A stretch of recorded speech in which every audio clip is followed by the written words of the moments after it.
Hello.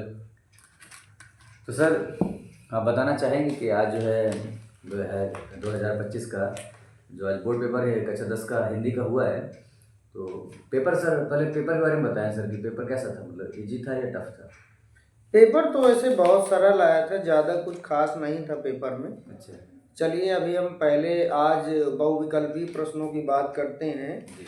जैसा कि बहुविकल्पी प्रश्न हाई स्कूल के पेपर में 20 पूछे जाते हैं, तो इनके उत्तरों को जानते हैं और बच्चे अपने पेपर का मिलान भी कर सकते हैं ये उत्तरों को देख करके। तो जी आइए, सबसे पहला प्रश्न है हमारा कि रानी केतकी की कहानी के रचनाकार कौन है। तो प्यारे बच्चों, रानी केतकी की कहानी के रचनाकार हैं मुंशी एक थे इंसा अल्लाह खां। इन्होंने क्या किया था कि जो रानी केतकी की कहानी थी वो इन्होंने ही लिखी थी। और दूसरा प्रश्न है हमारा, अजातशत्रु नाटक बहुत प्रसिद्ध नाटक है, पहले भी कई बार परीक्षाओं में पूछा जा चुका है। तो इसके रचनाकार हैं हमारे जयशंकर प्रसाद जी। और तीसरा क्वेश्चन है, शुक्ल युग के आलोचना विधा के प्रमुख लेखक, ये हमारे रामचंद्र शुक्ल जी हैं। और इसी प्रकार हमारा अगला क्वेश्चन है चौथा, शुक्लोत्तर युग की समयावधि। प्यारे बच्चों, शुक्लोत्तर युग जो है इसको एक नाम से और हम जानते हैं, इसे हम छायावादोत्तर युग भी कहते हैं। और इसकी वैसे जो समयावधि है वो बुक्स में अगर आप पढ़ेंगे तो आपको मिलेगा 1936 से 1947, परंतु यहाँ दिया गया है पेपर में आपको 1938 से 1947। तो इसका जो दूसरा ऑप्शन है वो आपका क्या होगा, 1938 से 1947, ये आपका सही माना जाएगा। पांचवा प्रश्न है, अनंत आकाश की रचनाकार। अब ये अनंत आकाश जो है आपकी बहुत प्रसिद्ध रचना है, किसकी, धर्मवीर भारती जी की। इसके रचनाकार आपके धर्मवीर भारती जी हैं। प्रयोगवादी काव्य की विशेषता। प्रयोगवादी काव्य की एक विशेषता यही थी, सबसे मेन विशेषता, कि नवीन उपमानों का प्रयोग, इसमें जो नए आयाम थे उन्हीं का प्रयोग करना था। रीतकाल की समयावधि। अब रीतकाल की समयावधि वैसे तो 1700 से नियर अबाउट 1850 तक मानी जाती है, पर इसमें जो ऑप्शन है वो हमारा 1643 से 1843 तक वाला फिट बैठ रहा है, तो यही हमारा माना जाएगा। अब जैसे अगला क्वेश्चन है आठवां, आधुनिक युग की मीरा। आधुनिक युग की मीरा आपकी, आप देखिए इसमें ऑप्शन इतने अच्छे अच्छे दिए गए हैं, ऐसा लग रहा है सभी सही है। मीराबाई, सुभद्रा कुमारी चौहान, महादेवी वर्मा। किंतु इसमें आधुनिक युग की मीरा, हमारे बहुत सारे बच्चे जैसे ही मीरा देखते हैं तो क्या करते हैं, मीराबाई को टिक कराते हैं और ये हमारा ऑप्शन क्या होता है, गलत हो जाता है। जबकि इसमें सही उत्तर है हमारा महादेवी वर्मा। जैसे मैथिली शरण गुप्त की रचना है भारत भारती। भारत भारती आपकी मैथिली शरण गुप्त जी की रचना है। अगला क्वेश्चन है, केदारनाथ सिंह किस शतक के कवि थे। तो ये आपके तृतीय शतक के कवि थे, तीसरा शतक। फिर है अगला एक क्वेश्चन, इसमें रस पूछा गया है, कह रहा है जो घनीभूत पीड़ा थी मस्तक में स्मृत सी छाई, दुर्दिन दुर्दिन में आंसू बनकर वह आज बरसने आई।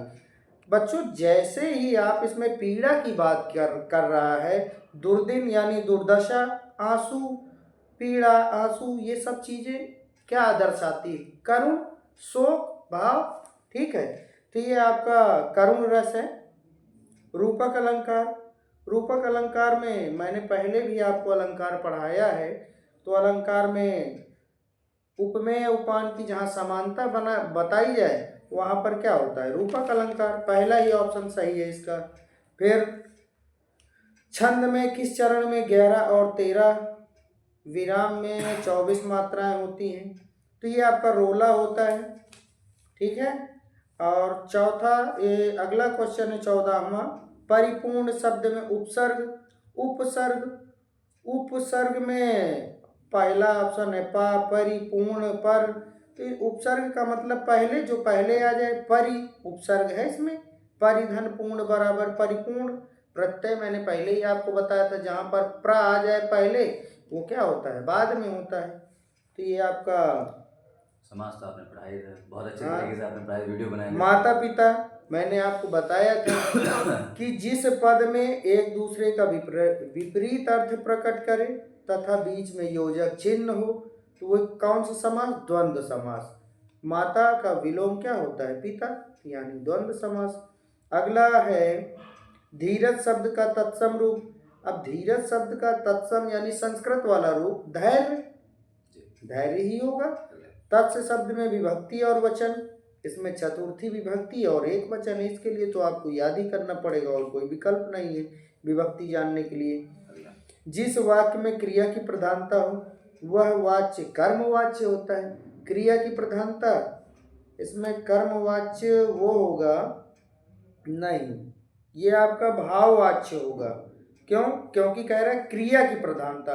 अगर कर्म की प्रधानता होती तो कर्मवाच्य होता, लेकिन यहाँ पर क्रिया की प्रधानता बता रहा है तो ये आपका भाववाच्य होगा। विकारी शब्द आपके 4 प्रकार के होते हैं, संज्ञा, सर्वनाम, क्रिया, विशेषण, ये आपके विकारी। अविकारी में आपको बताया गया है संबंध बोधक और उससे भी आगे क्रिया विशेषण। फिर है जातिवाचक संज्ञा, अगला क्वेश्चन जातिवाचक संज्ञा, दरबार, अंधेरा, कोमल, शिक्षक। अरे भैया जाति कौन सी, शिक्षक एक जाति है, ठीक है। तो शिक्षक शब्द ही आपका क्या है, जातिवाचक संज्ञा। तो इस प्रकार से हमारे 20 ऑप्शन वाले क्वेश्चन थे जिन्हें हम बहुविकल्पी प्रश्न के नाम से जानते हैं। तो ये सभी प्रश्नों से कोई पेपर कठिन नहीं था। और हमारा जो खंड बा है वर्णात्मक प्रश्न, इसमें भी मैं जैसा कि पेपर देख पा रहा हूँ इतना ज़्यादा कुछ कठिन नहीं आया था। पहला जैसे इसमें ये है स्वस्थ होकर मुगल ने कहा माता पिता तो फिर मैं चला जाऊं, स्त्री विचार कर रही, ये पंक्तियां आपने एक पाठ पढ़ा होगा ममता नाम का। और ये रचना किसकी थी, किसकी थी, जयशंकर प्रसाद जी की, बहुत प्रसिद्ध रचना है ये। और अभी के लिए फ़िलहाल इतना ही, आगे हम नेक्स्ट वीडियो में फिर मिलते हैं। तब तक के लिए बने रहें हमारे साथ रार ऑनलाइन क्लासेस में। और हाँ, एक बात ज़रूर ध्यान रखें, ऐसे ही वीडियो पाने के लिए हमें सपोर्ट करते रहें। और हाँ, घंटी दबाना बिल्कुल ना भूलें। तो तब तक के लिए जय हिंद। ध्यान रखिए बच्चों, बाय बाय, टाटा, फिर मिलते हैं।